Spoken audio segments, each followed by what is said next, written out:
नमस्कार, स्वागत है आप सभी लाभार्थियों का हमारे इस वीडियो में हमारे पास बिहार पेंशन ई-केवाईसी और जनवरी किस्त से संबंधित काफ़ी सारे अपडेट्स है जो अभी आपको हम देने वाले हैं। वहीं लाइव हम लाभार्थियों का ई-केवाईसी स्टेटस भी चेक करके दिखाने वाले हैं। हमारे इस चैनल पर पहली बार आए हैं तो इस चैनल को सब्सक्राइब कर लीजिएगा, क्योंकि हमारा ही एक ऐसा चैनल है जो बिहार में जितने भी पेंशन योजनाएं संचालित किए जाते हैं सभी का लाइव अपडेट्स आपको पोर्टल से सभी पेंशन योजनाओं का अपडेट्स सही और सटीक देने का प्रयास करते हैं। और ये वीडियो यदि थोड़ा सा भी इंफॉर्मेटिव लगता है तो एक लाइक जरूर कर दीजिएगा, इससे हमें काफ़ी मोटिवेशन मिलता है और आगे भी इसी प्रकार से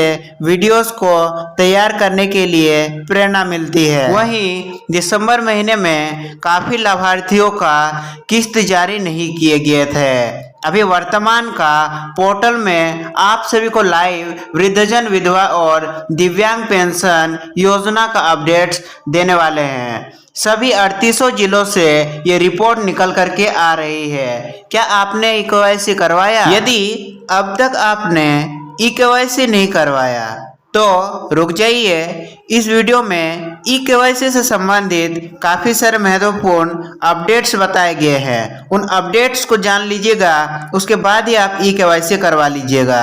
यदि आपने ई-केवाईसी करवा लिया है तो क्या आपने ऑनलाइन अपना स्टेटस चेक किया कि सही में आपका ई-केवाईसी हुआ है या नहीं? संपूर्ण प्रक्रिया इस वीडियो में हम आप सभी को देने वाले हैं। चलिए देरी ना करते हुए वीडियो का शुरुआत हम कर लेते हैं। देखिए, बिहार राज्य सामाजिक सुरक्षा पेंशन योजना अंतर्गत ये तीनों पेंशन योजनाएं संचालित है, जिसमें मुख्यतः वृद्धजन पेंशन, लक्ष्मीबाई सामाजिक सुरक्षा पेंशन और बिहार राज्य का अपना दिव्यांग पेंशन शामिल है। वहीं इंदिरा गांधी पेंशन योजना अंतर्गत वृद्धावन पेंशन, इंदिरा गांधी राष्ट्रीय विधवा पेंशन और इंदिरा गांधी राष्ट्रीय विकलांगता पेंशन शामिल है और इसमें पेंशन राशि राज्य सरकार और केंद्र सरकार मिल करके देती है। देखिए, हमने सक्सेसफुली इंदिरा गांधी वृद्धा पेंशन योजना के लाभार्थी का स्टेटस निकाल लिया है। इस स्टेटस में ई-केवाईसी का लास्ट अपडेटेड तिथि 2022 का दिखा रहा है, यानी कि इस लाभार्थी ने अभी तक 2025 में ई-केवाईसी नहीं करवाया है। वहीं अभी वर्तमान में जो कि पोर्टल में लास्ट डेट 26 दिसंबर अपडेट किया गया था, 26 दिसंबर के अपडेट अनुसार नवंबर महीने का किस्त जो कि दिसंबर महीने में मिलने वाला था वो सक्सेसफुली लाभार्थी के खाते में रिसीव हो चुका है। आप देख भी सकते हैं रिकॉर्ड में। अभी Indira Gandhi old age pension योजना का ही वर्तमान स्थिति देखिए कि इस लाभार्थी का भी लास्ट जीवन प्रमाणीकरण तिथि 8/1/2022 शो कर रहा है। अभी तक इस लाभार्थी ने भी 2025 का जीवन प्रमाणीकरण नहीं करवाया है और इस अपडेट के दौरान भी 26 दिसंबर 2025 तक का अपडेट पोर्टल में कर दिया गया है और नवंबर माह का पेमेंट सक्सेसफुली लाभार्थी के खाते में ट्रांसफर कर दिया गया है। मुख्यमंत्री वृद्धजन पेंशन योजना का अपडेट देखिए, इस लाभार्थी ने भी अभी तक 2025 वाला ई-केवाईसी नहीं करवाया है। वहीं नवंबर 2025 का राशि सक्सेसफुली लाभार्थी के खाते में ट्रांसफ़र कर दी गई है, जो कि 1 नवंबर से लेकर के 30 नवंबर तक का राशि सक्सेसफुली 9 दिसंबर के दिन खाते में क्रेडिट कर दिया गया है। नेक्स्ट पेंशन योजना विडो पेंशन यानी कि इंदिरा गांधी विधवा पेंशन का भी पेमेंट नवंबर महीने का जो किस्त है दिसंबर में जारी कर दिया गया है। लाभार्थी के खाते में सक्सेसफुली ट्रांसफर भी कर दिया गया है और इन लाभार्थी का भी अभी तक जीवन प्रमाणीकरण अर्थात ई-केवाईसी नहीं किया गया है। लास्ट इन्होंने 2021 में अपना ई-केवाईसी करवाया था। आप पेमेंट हिस्ट्री भी देख सकते हैं जो कि अपडेट कर दिया गया है। वहीं लक्ष्मीबाई सामाजिक सुरक्षा पेंशन योजना का किस्त हमारे लास्ट वीडियो के अनुसार नहीं ट्रांसफ़र किया गया था। वहीं आप देख सकते हो कि लास्ट वीडियो के अनुसार ये स्टेटस पेंडिंग ही सभी लाभार्थियों का शो हो रहा था, लेकिन फाइनली उस स्टेटस को बाद में अपडेट कर दिया गया और सक्सेसफुली नवंबर महीने का किस्त दिसंबर महीने में ट्रांसफ़र किया गया है। और वही इस लाभार्थी ने भी अभी अपना 2025 वाला जीवन प्रमाणीकरण नहीं करवाया है। इनका भी अभी लास्ट जीवन प्रमाणीकरण तिथि 2023 का ही शो किया जा रहा है। वही देखिए पोर्टल में भी सक्सेसफुली दिसंबर महीने का किस्त को अपडेट कर दिया गया है, जो कि 1100 रुपये इनके खाता नंबर पर भेज दिया गया है। इन्हें अब आवश्यकता है कि अब इन्हें तुरंत ही बैंक जाकर के अपना आधार डीबीटी से लिंक करवाना होगा, क्योंकि ये अकाउंट बेस्ड जल्द ही आधार बेस्ड होने वाला है। वहीं देखिए कि नेक्स्ट इंदिरा गांधी दिव्यांग पेंशन योजना का अपडेट। इनका अंतिम जीवन प्रमाणीकरण तिथि 2024 बताया जा रहा है, यानी कि इस लाभार्थी ने भी अभी तक अपना 2025 वाला ई-केवाईसी नहीं करवाया है और इन्हें भी सक्सेसफुली इनका दिसंबर माह का किस्त मिल चुका है। वहीं पोर्टल में भी सक्सेसफुली ये अपडेट कर दिया गया है कि दिसंबर महीने का किस्त 9 दिसंबर को ही 1 नवंबर से लेकर के 30 नवंबर तक का किस्त सक्सेसफुली लाभार्थी के खाते में आधार बेस्ड यानी कि आधार डीबीटी के जरिए कर दिया गया है। बीडीपीएस यानी कि राज्य सरकार का दिव्यांग पेंशन योजना का अपडेट देखिए कि इन्हें भी अभी जल्दी अपना ई-केवाईसी करवा लेना चाहिए। इनका भी लास्ट रिकॉर्ड 2022 का ही शो किया जा रहा है। वही दिसंबर महीने का किस्त इनका सक्सेसफुली खाते में ट्रांसफ़र कर दिया गया है, जो कि 1 नवंबर से लेकर के 30 नवंबर तक का राशि सक्सेसफुली क्रेडिट किया गया है। चलिए अभी बिहार पेंशन ई-केवाईसी और जनवरी किस्त से संबंधित संपूर्ण जानकारी आपको हम देते हैं। ई-केवाईसी की अपडेटेड जानकारी देखिए कि शुरुआत 22 दिसंबर 2025 को ऑफिशियली तौर पर कर दिया गया है। आप 1 दिसंबर से ही ई-केवाईसी करवाने का इंतज़ार कर रहे थे, लेकिन पोर्टल में कई सारी तकनीकी समस्याएं आने की वजह से ई-केवाईसी नहीं हो पा रहा था। कई बार मॉर्फो में बत्ती नहीं जल रहा था, तो कई बार पोर्टल ही बार बार क्रैश हो रहा था और कई बार तो नो रिकॉर्ड फाउंड जैसे इश्यूज भी देखने को मिल रहे थे। लेकिन फाइनली बिहार सरकार ने इस प्रॉब्लम को सॉल्व कर दिया है और 22 दिसंबर से ही ई-केवाईसी होना स्टार्ट हो चुका है और ये ई-केवाईसी आप 31 जनवरी 2026 तक करवा सकते हैं। इसका डेडलाइन यानी कि अंतिम तारीख भी घोषित कर दिया गया है। देखिए बताया जा रहा है कि यदि आप 31 जनवरी 2026 तक वार्षिक सत्यापन यानी कि ई-केवाईसी नहीं करवाते हैं तो आपका पेंशन भुगतान अस्थायी रूप से रोक दिया जाएगा। तो 31 जनवरी से पहले या तो संभव हो सके तो दिसंबर में ही आपको अपना ई-केवाईसी करवा लेना है। यदि आप दिसंबर 2025 में अपना ई-केवाईसी नहीं करवाते हैं तो आपको आपका जनवरी महीने का किस्त नहीं दिया जाएगा। समझिए कि अगर आप 31 दिसंबर 2025 तक ई-केवाईसी करवा लेते हैं तो 10 जनवरी तक आपको जो प्रति माह 1100 रुपये पेंशन राशि अभी दी जा रही है वो सक्सेसफुली क्रेडिट किया जाएगा। और यदि आपने अभी तक ई-केवाईसी नहीं करवाया है तो 31 जनवरी से पहले आपको करा लेना है, उसके बाद ही आपको जनवरी महीने का राशि देखने को मिलेगा। मान लीजिए यदि आपने अपना ई-केवाईसी 15 जनवरी को करवाया तो आपको आपका पेंशन राशि 20 जनवरी के बाद ही जनवरी किस्त देखने को मिलेगा। और जो भी लाभार्थी 31 दिसंबर तक अपना ई-केवाईसी करवा लेते हैं उन्हें पिछले पेंशन भुगतान के अनुसार ही 10 जनवरी तक उनका पेंशन राशि क्रेडिट की जाएगी। यदि आप 31 जनवरी तक भी अपना ई-केवाईसी नहीं करवाते हैं तो आपका पेंशन बंद हो सकती है या तो टेम्परेरी डिसेबल भी किया जा सकता है। 22 दिसंबर से शुरुआत के बाद से एक सप्ताह में काफ़ी संख्या में लाभार्थियों ने ई-केवाईसी करवा भी ली है।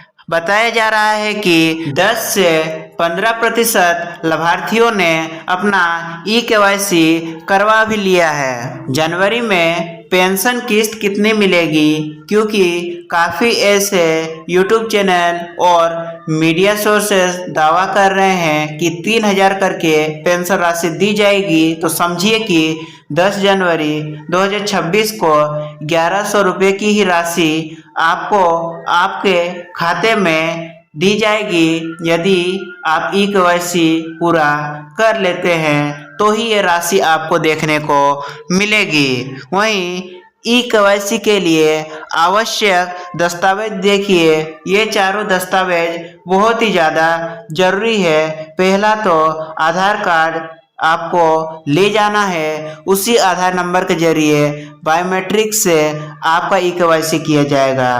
पेंशन आईडी, जब आपने पेंशन आवेदन किया था तो एक लाभार्थी संख्या आपको मिला होगा, वो लाभार्थी संख्या आपको लेकर के जाना होगा, बैंक पासबुक ले जाना होगा और आधार नंबर से लिंक्ड आपको मोबाइल नंबर ले जाना होगा। ई-केवाईसी के दौरान आपको कुछ बातों का ध्यान रखना है। सीएससी सेंटर जाते समय पहचान की जानकारी आपको सटीक रखना है। जब भी पोर्टल पर लॉगिन करके आपका डाटा आपको दिखाया जाएगा कि पेंशन अप्लाई करते टाइम आपने जो भी डिटेल्स फिल किए थे, जिनमें नाम, जन्मतिथि, पता, वो आपको सही से मिलान कर लेना है। उसके बाद ही आपको ई-केवाईसी पर यस पर क्लिक करवाना है और अपना फिंगर अंगूठे को देना है।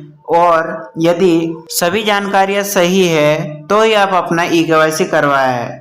सभी विवरण जांचें। ई-केवाईसी पूरा होने के पहले स्क्रीन पर देखी सभी जानकारी सत्यापित करें कि सभी जानकारी सही है या फिर नहीं। और जब भी आपका ई-केवाईसी हो जाएगा तो आपको एक जीवन प्रमाण पत्र, लाइफ सर्टिफिकेट आपका एक जनरेट होकर के आ जाएगा।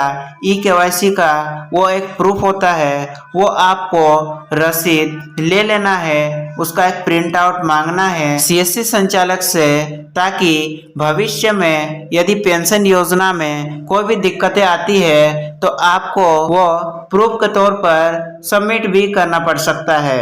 यदि कोई जानकारी गलत हो तो तुरंत अपना ब्लॉक या जिला कार्यालय जाकर के सुधार करवाए, उसके बाद ही अपना ई-केवाईसी करवाए। क्या नए पुराने सभी लाभार्थियों को ई-केवाईसी करवाना जरूरी है?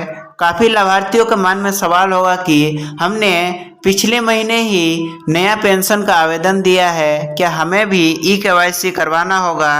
तो बात को समझिए कि यदि आपका लाभार्थी संख्या पेंशन आईडी जनरेट हो गया है तो आपको इन तीनों ही पेंशन योजना के लाभार्थियों को ई-केवाईसी करवाना जरूरी है, चाहे आप नए आवेदक हो या पुराने आवेदक। सभी के लिए 31 जनवरी 2026 तक ई-केवाईसी करवाना अनिवार्य कर दिया गया है। यदि आपने जब पेंशन का आवेदन दिया था, आपका आधार संख्या यदि गलत फिल हो गया है तो आप अपना ई-केवाईसी किस प्रकार करवा सकते हैं। तो देखिए, यदि आवेदन के समय आधार नंबर गलत दर्ज हो गया है तो पेंशन आवेदन में आपको सुधार करवाना होगा। अपने ब्लॉक कार्यालय या जिला सामाजिक सुरक्षा कार्यालय में आपको जल्द से जल्द संपर्क करना होगा। आवेदन की मूल कॉपी यानी कि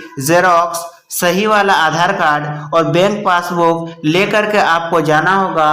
आपने यदि आधार कार्ड में हाल फिलहाल में कोई सुधार करवाया है तो उसे अपडेट होने का थोड़ा सा वेट कीजिएगा, उसके बाद ही वो नया वाला आधार कार्ड लेकर के आपको जाना होगा। ऑफिस स्टाफ आपकी गलती को रिकॉर्ड में सुधार करेगा। जो भी पुराना रिकॉर्ड है उसमें आपका पेंशन योजना में सुधार किया जाएगा। आधार संख्या सही हो जाने के बाद आप ई-केवाईसी करवा लें। आधार सुधार के बाद आप अपने नज़दीकी सीएससी सेंटर पर जाइए। सही आधार नंबर से बायोमेट्रिक ई-केवाईसी अभी पूरी हो जाएगी, क्योंकि पहले आपका आधार नंबर गलत था, इस वजह से आपका फिंगरप्रिंट नहीं आ रहा था, लेकिन अभी आपने अपना आधार सुधार लिया है। अब आपका सक्सेसफुली ई-केवाईसी हो जाएगा।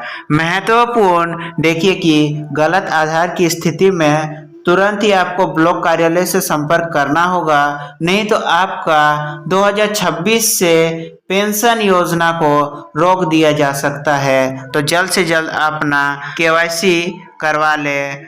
केवाईसी करवाने के लिए आपको कहाँ जाना होगा, तो देखिए, सीएससी सेंटर आपके नज़दीक में जो भी common service centre CSC centre पड़ता है, उसी सीएससी सेंटर पर जाकर के आपको केवाईसी करवाना होगा। ये सबसे आसान विकल्प बन जाता है। आप अपने ब्लॉक कार्यालय में भी जा सकते हैं। पंचायत या ब्लॉक के विकास खंड कार्यालय में भी ई-केवाईसी किया जा रहा है। पंचायत कार्यालय आपके गांव की पंचायत में यदि ई-केवाईसी हो रहा हो तो आप वहां भी जाकर के ई-केवाईसी निःशुल्क करवा सकते हैं। आप पूरा ई-केवाईसी करने का प्रक्रिया देखिए। ई-केवाईसी का शुरुआत अंतिम तारीख से लेकर के संपूर्ण जानकारी का हमने टेबल लगा दिया है। आप वीडियो पॉज करके देख लीजिएगा। देखिए, बिहार पेंशन ई-केवाईसी का स्टेटस आप किस प्रकार से चेक कर पाएंगे। तरीका देखिए कि ई लाभार्थी पोर्टल का सबसे आसान तरीका हम बता रहे हैं। आप इस लिंक ilavarthi.bih.nic.in लिंक पर जाएंगे, वहीं स्टेप बाय स्टेप आपको प्रोसेस हम दिखाते हैं। आप जैसे ही इस लिंक पर जाएंगे, आपको पेमेंट रिपोर्ट पर क्लिक करना है। उसके बाद चेक बेनिफिशियरी या पेमेंट स्टेटस को चुनना है। उसके बाद फाइनेंशियल ईयर आपको 2025-2026 का चुनाव करना होगा और नीचे दिए गए में से आपको कोई एक का सिलेक्शन करना होगा, जिनमें से आधार नंबर, बेनिफिशियरी आईडी और अकाउंट नंबर, आपके पास इन तीनों में से जो भी नंबर या आईडी उपलब्ध हो, आप उसे दर्ज करके जैसे ही आप सर्च करोगे तो आपका ई-केवाईसी का स्टेटस दिख जाएगा। वहीं जब आप अपना स्टेटस चेक करेंगे तो आपको आपका नाम, आपका पेंशन योजना क्या है वो देखने को मिलेगा और ई-केवाईसी स्टेटस में आपको ये सब स्टेटस देखने को मिल सकता है। यदि वेरीफाइड लिख करके आ रहा है तो आप सभी निश्चिंत हो जाइए, आपका ई-केवाईसी हो चुका है। यदि पेंडिंग या पुराना ई-केवाईसी का डेट शो हो रहा है तो आपको थोड़ा सा वेट कर लेना है, क्योंकि पोर्टल में अपडेट होने में थोड़ा सा वक्त लग जाता है। पिछली बार कब ई-केवाईसी हुई थी, इससे संबंधित जानकारियां भी आपको देखने को मिल जाएगी। वहीं सीएससी पर ई-केवाईसी करवाने के बाद पोर्टल में कितना समय लगता है अपडेट होने में, तो देखिए CSC से eKYC करवाने के बाद कम से कम 24 घंटे का इंतज़ार आपको कर लेना है। कई बार तो इंस्टेंट ही अपडेट हो जाता है और कई बार 2-4 घंटा बाद भी होता है, तो 24 घंटा तक आपको वेट कर लेना है। वहीं देखिए कि तुरंत 30 मिनट के अंदर भी कई लाभार्थियों का रिसिप्ट निकलने के बाद ही पोर्टल पर अपडेट हो जाता है, लेकिन कई लाभार्थियों का 2 से 4 घंटों में होता है, तो कई लाभार्थियों का 24 घंटे में भी होता है और 48 घंटे भी लग सकते हैं कई बार टेक्निकल इश्यूज के वजह से। वहीं कभी कभी 2 से 3 दिन भी लग जाते हैं। यदि 24 घंटे के बाद भी आपके पोर्टल में eKYC पेंडिंग शो हो रहा है तो घबराने की ज़रूरत नहीं है। यह एक आम समस्या है और इसे जल्द ही आप सॉल्व करवा सकते हैं। आपको 2 से 3 दिन वेट कर लेना है। फिर भी यदि समस्या जारी रहता है तो आपको अपना ब्लॉक ऑफिस में संपर्क करना होगा। उसके बाद आपका प्रॉब्लम सॉल्व कर दिया जाएगा। बिहार पेंशन जनवरी किस्त और eKYC से संबंधित जितने भी हमारे पास वर्तमान में अपडेट्स थे, हमने आप सभी को देने का प्रयास किया है। यदि अब भी आपके मन में eKYC और जनवरी किस्त से संबंधित कोई भी डाउट या कन्फ्यूजन रह जाता है तो हमारे नीचे कमेंट सेक्शन में पूछना ना भूलिएगा। हम नेक्स्ट वीडियो में आपके समस्या का समाधान करने का प्रयास करेंगे। हम मिलेंगे आप सभी से अपने नेक्स्ट अपडेट वीडियो के साथ। तब तक के लिए आप सभी का दिन शुभ हो। धन्यवाद।